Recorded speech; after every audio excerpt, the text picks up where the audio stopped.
বারুইপুর কাণ্ডে পথে নামলেন মমতা ব্যানার্জি। যে মমতা ব্যানার্জি আরজি কর কাণ্ডে পরিষ্কার বলেছিলেন উৎসবে ফিরুন, সেই মমতা ব্যানার্জির তৎপরতা এই মুহূর্তে চরম জায়গায় পৌঁছে গেছে বারুইপুরকে সামনে রেখে। অর্থাৎ শেষ দুদিনে দুবার পথে নামলো তৃণমূল কংগ্রেস এবং মমতা ব্যানার্জি তার সামনে দাঁড়িয়ে নেতৃত্ব দেওয়ার চেষ্টা করলেন। সেই তৃণমূলের মিছিলে চরম বিশৃঙ্খল এক পরিস্থিতি তৈরি হলো যখন সাইড দিয়ে একাধিক ব্যক্তি বিভিন্ন জনকে টার্গেট করে ডিম ছুড়তে শুরু করলেন। কিন্তু এই পরিস্থিতিটি এই জায়গায় কিন্তু পৌঁছতেই না। দেখুন, তৃণমূলের পক্ষ থেকে পুলিশের কাছে প্রাথমিকভাবে আবেদন করা হয়েছিল বালিগঞ্জ থেকে ল্যান্সডাউন অবধি একটি মিছিল করার জন্য। পরবর্তীকালে তৃণমূল কংগ্রেসের পক্ষ থেকে এবং তৃণমূল কংগ্রেসের যুব কংগ্রেসের পক্ষ থেকে একই আবেদন করা হয়। পুলিশ কিন্তু প্রাথমিকভাবে সেই আবেদনে সাড়া দেয়নি। একটি মিছিল হাজরায় শেষ হবে এবং অন্য মিছিলটি ল্যান্সডাউনে শেষ হবে, এই ধরনের একটি প্রতিশ্রুতি তৃণমূল কংগ্রেস এবং তৃণমূল যুব কংগ্রেসের পক্ষ থেকে দেওয়া হয়েছিল। পুলিশ অনুমতি না দেওয়ার পর পুরো বিষয়টি গিয়ে পৌঁছায় কলকাতা হাইকোর্টে এবং বিচারপতি শর্ত সাপেক্ষে এই মিছিল করার অনুমতি দিয়েছিলেন। বিচারপতি প্রথমবার বলেন যে এই মিছিল তারা করতে পারেন, কিন্তু 1000-এর বেশি সমর্থককে জড়ো করা যাবে না।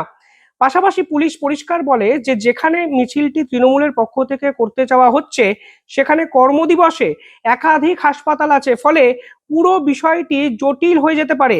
সেখানে দাঁড়িয়ে তৃণমূল কংগ্রেসকে এই মিছিলের অনুমতি দিলে এক বিশৃঙ্খল পরিস্থিতি তৈরি হতে পারে, ফলে এই মিছিল সেখানে না করাই ভালো। বিচারপতি এত কিছু শুনেও পরিষ্কার বলেন যে রাস্তার একদিক থেকে মিছিল করতে হবে এবং পুরো মিছিলটি 2টো থেকে 4টে, অর্থাৎ দুপুর 2টো থেকে 4টের মধ্যে শেষ করতে হবে। 4:30-র সময় রাস্তা খালি করে দিতে হবে এবং যদি কোনো মিছিলে বিশৃঙ্খল পরিস্থিতির সৃষ্টি হয় তাহলে যারা মিছিলের অনুমতি চেয়েছেন সেই সংগঠনকেই দায়িত্ব নিতে হবে। মিছিলে কোনো ধরনের লাউডস্পিকার বাজানো যাবে না এবং এখানে পরিষ্কারভাবে বলে দিয়েছে যে জনজীবনকে বিচ্ছিন্ন করে কোনো ধরনের মিছিল এই এলাকায় করা যাবে না, ফলে সতর্কতার সঙ্গে এই মিছিল করা প্রয়োজন। এবার এতটা ঠিক ছিল, তৃণমূল কংগ্রেস মিছিলে নামলেন এবং তৃণমূল কংগ্রেসের পক্ষ থেকে যখন মিছিল করা হয় তখন চারিদিক থেকে ডিম উড়ে আসে এবং তৃণমূল কংগ্রেসের একাধিক যুব নেত্রী তার প্রতিবাদ করেন, ফলে পুরো পরিস্থিতিটি আরো জটিল জায়গায় চলে যায়। ফোন ডাউন করে রাখ। আজকে আমাদের নিয়ম অনুসারে এখানে র্যালি হওয়ার কথা, যেটার পারমিশন কোর্ট দিয়েছে, তার পরবর্তীতেও রাস্তায় একটার পর একটা গাড়ি চলছে, দেখতে পাচ্ছেন। প্রত্যেকটা কোনায় কোনায় জমায়েত করা হচ্ছে, জমায়েত করে ডিম হাতে লোকজন দাঁড়িয়ে আছে। আরে তোরা মনে করিস আমরা ডিমে ভয় পাই? তা পুলিশের দল, তোরা মনে করিস ডিমে ভয় পাই আমরা? প্রত্যেকটা ক্ষেত্রে আমরা দেখছি আমাদের সহকর্মীদেরকে যাতে ভিড় না হতে পারে। তোরা এত ভয় পাস, তোরা এত ভয় পাস 71-এর মহিলাকে যে এইভাবে তোদেরকে রুখতে হয়। তোরা এত ভয় পাস তৃণমূল কংগ্রেস যদি মাঠে নেমে যায় তোদের সরকার পড়ে যাবে। 12টা রেপ কেস হয়েছে তোদের, আজকে দিনে দাঁড়িয়ে পুলিশ কি করছে? পুলিশ ফলে বারুইপুর কাণ্ডকে সামনে রেখে তৃণমূল কংগ্রেস আজকে কলকাতার মধ্য গগনে এক অদ্ভুত পরিস্থিতি তৈরি করলো এবং সাধারণ মানুষ সরাসরি প্রশ্ন তুলতে শুরু করলো যে মমতা ব্যানার্জি আরজি কর কাণ্ডে ঠিকভাবে সদর্থক ভূমিকা নেয়নি, তিনি হঠাৎ করে বারুইপুর কাণ্ড নিয়ে এত কেন সোচ্চার হতে শুরু করেছেন। পরিষ্কারভাবে রাজনীতি ছাড়া যে আর কিছু নয় তা আপামর বাঙালি বুঝতে আর দেরি করেনি। দেখুন, মমতা ব্যানার্জির আমলে কামদুনি কাণ্ড আমরা দেখেছি, পার্ক স্ট্রিট কাণ্ড আমরা দেখেছি, আমরা একাধিক গুরুত্বপূর্ণ এই ধর্ষণ কাণ্ড দেখেছি যেখানে মমতা ব্যানার্জি শুধুমাত্র ক্ষতিপূরণ দিয়ে পুরো বিষয়টি থেকে অন্যদিকে মুখটি ঘুরিয়ে নেওয়ার চেষ্টা করেছিলেন। বিজেপি সবসময় নোংরামো ছাড়া আর কোনোদিন তাও কিছু করেনি। আপনারা বিহার দেখেছেন, আপনারা দিল্লি দেখেছেন, আপনারা সবটা জানেন। এখন আমি এত কিছু বলার মধ্যে নেই। ওরা শাসনে আছে, ওদের এত ভয় কেন? ওরা তো 3 লাখ সিআরপি জয়েন হবে পুলিশ নিয়ে, প্রশাসন নিয়ে। ওরা ভোট করলো, ফাইল চুরি করলো, এখন ওদের ভয় কেন? ওরা তো 44 করেছে, ওরা তো 63 করেছে। মমতা ব্যানার্জি কোর্টের রায় নিয়ে একটা 12 বছরের নাবালিকা তার ধর্ষণের প্রতিবাদ করতে নেমেছে, ওদের এত ভয় কেন? গাড়িতে আরজি কর কাণ্ড যা শেষ 1 বছরের সবচেয়ে জ্বলন্ত উদাহরণ, সেখানে মমতা ব্যানার্জি তার ঘনিষ্ঠ 2 কর্তাকে বা পুলিশ কর্তাকে পাঠিয়েছিলেন সেটেলমেন্টের জন্য এবং তারা এখন সাসপেন্ডেড রাজ্য সরকারের নির্দেশে। ফলে আরজিকর কাণ্ডকে মুখ্যমন্ত্রী মমতা ব্যানার্জি তৎকালীন মুখ্যমন্ত্রী কিভাবে সামলেছিলেন তা কিন্তু আমরা দেখেছি। কখনো বিনীত গোয়েলের বিপক্ষে অভিযোগ, কখনো সন্দীপ ঘোষকে অন্য জায়গায় স্থানান্তরিত করে আরো উঁচু পোস্টে দিয়ে দেওয়া, কিংবা কখনো উৎসবে ফিরুন মন্তব্য করা।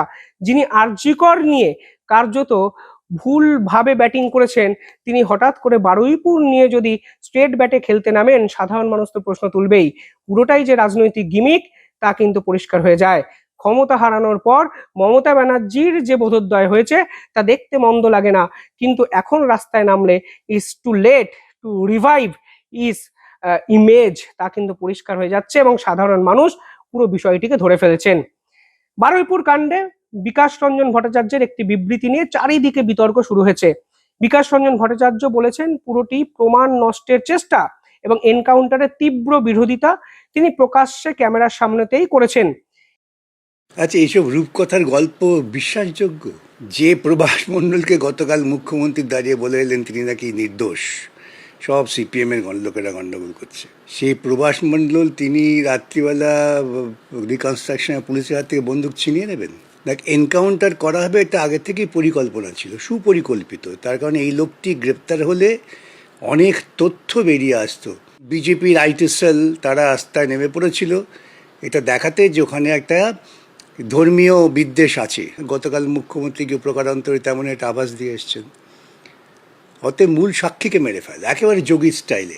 এরপর শ্রমিক ভট্টাচার্য পরিষ্কার বলেন যে বিকাশ রঞ্জন ভট্টাচার্য মুখ বন্ধ রাখলে তারও লাভ, তার দলেরও লাভ। অর্থাৎ এনকাউন্টার ঠিক না ভুল, এই প্রশ্ন বর্তমান রাজ্য রাজনীতিতে প্রধান চর্চিত বিষয়। বিকাশ রঞ্জন ভট্টাচার্যের প্রতি আমার সম্পূর্ণ শ্রদ্ধা জানিয়ে বলছি, উনি যত কম কথা বলেন সেটা ওনার পক্ষেও মঙ্গল, ওনার দলের পক্ষেও মঙ্গল। অরিত্র দত্ত বণিক পরিষ্কারভাবে এনকাউন্টারের বিরোধিতা করেন, কিন্তু আজকের দিনে দাঁড়িয়ে সাধারণ মানুষ কি বলছে রাজ্য রাজনীতিতে সেটাও কিন্তু মুখ্য বিষয়। আমরা একাধিক সাধারণ মানুষের কাছে পৌঁছে গেছিলাম, তারা পরিষ্কারভাবে বলছে যে যারা ধর্ষণ করেছেন তাদেরকে এইভাবে এনকাউন্টারে শেষ করাই উচিত। মতামত হচ্ছে এনকাউন্টার করে যে যাকে মারা হচ্ছে সে যদি অপরাধী না হয় তাহলে সেটা ভুল, কিন্তু যদি এই ধরনের ঘটনা যারা ঘটায় তাদের এই সমাজে বেঁচে থাকার কোনো অধিকার নেই, তাদের এনকাউন্টার করে মারা ভালো। তা নাহলে এই ক্রিমিনালকে জেলের মধ্যে রেখে আমাদের পয়সা দিয়ে খাওয়াবে, এটাকে আমি সমর্থন করি না।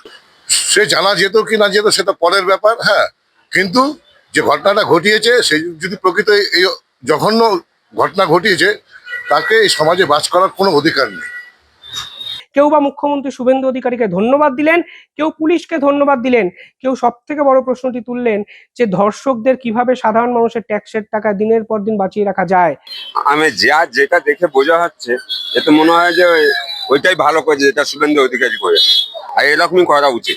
এই অপরাধে তো করা উচিত। এর আগেও যেটা হয়েছিল আরজি করে, এটা কোনো বিচার হয়নি। এবার এইটা তো করেছে ওই সময় তৃণমূল সরকার কিছু করতে পারেনি। এবার আজ বিজেপি সরকার একটা নতুন পালা বদল করেছে, যখন নতুন এনকাউন্টার করেছে, এটা খুব ভালো লেগেছে, আমাদের পক্ষে ভালো। ফলে সব মিলিয়ে এনকাউন্টার পর্ব এখন রাজ্য রাজনীতির হট টপিক, এবং এই হট টপিকের পর যদি ধর্ষকরা এক ফোঁটা ভয়ও পায় তাহলেও কিন্তু এটা সার্থকতা, তা কিন্তু বলাই যায়। সব মিলিয়ে মমতা ব্যানার্জি রাস্তায় নামলেন, তৃণমূলের মিছিলে ডিম বৃষ্টি, এনকাউন্টার নিয়ে বিকাশ রঞ্জন ভট্টাচার্যের বাইট, পাল্টা দিলেন শ্রমিক ভট্টাচার্য। ফলে সারাদিন ধরে আজকে বারুইপুর কাণ্ড আমাদের রাজ্য রাজনীতিকে এক অদ্ভুত অশান্তকর পরিস্থিতিতে ফেরে নিয়ে গেল, যার সলিউশন সাধারণ মানুষ ক্যামেরার সামনে দিয়ে বলে দিলেন এনকাউন্টার হয়েছে, বেশ হয়েছে, কারণ ধর্ষকদের বাঁচিয়ে রাখার কোনো মানে হয় না। আপনারা কি এনকাউন্টার সমর্থন করছেন? আপনারা কিভাবে দেখছেন পুরো বিষয়টি? ধর্ষকদের গুলি করে শেষ করে দেওয়ার নিদান শুভেন্দু অধিকারী ভোটে জেতার আগেই দিয়েছিলেন খরচা হবে বলে, আজকে ভোটে জেতার পরও খরচা করে পুলিশ যে কর্মকাণ্ডটি ঘটালো সেটা কি সমর্থনযোগ্য? এই প্রশ্ন আমি আপনাদের উদ্দেশ্যে রাখলাম। কমেন্টে জানাবেন কিভাবে দেখছেন পুরো বিষয়টি, আর দেখতে থাকুন শিবম দাসের ইউটিউব চ্যানেল ও ইন্ডিপেন্ডেন্ট বেঙ্গল। ধন্যবাদ।